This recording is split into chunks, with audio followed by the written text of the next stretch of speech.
Hello everyone, welcome to our channel.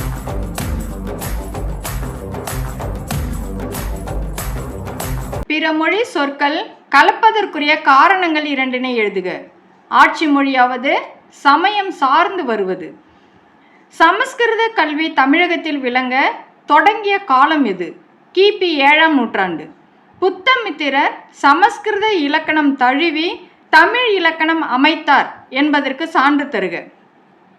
புணரியலை சந்தி படலம் என்றும் வினையியலை கிரியா பத படலம் என்றும் கூறியமையால்.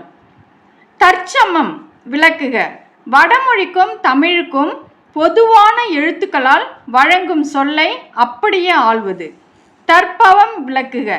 தமிழில் இல்லாத வட எழுத்துக்களுக்கு இயைந்த தமிழ் எழுத்துக்களை கொண்டு வடமொழி சொற்களை வழங்குவது. முண்டாமொழியால் தமிழில் கலப்புற்ற சொற்கள் யாவை? வழுதுணங்காய், இளநீர், தவளக்காய். தமிழில் உள்ள அரபு சொற்கள் இரண்டினை கூறுக. கொசுறு, ஜப்தி. கிளைமொழி எவ்வாறு தோன்றும்?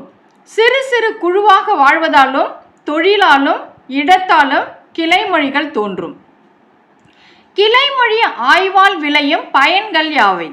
மொழி குடும்ப வரலாறு, மொழி வரலாறு அறியலாம்.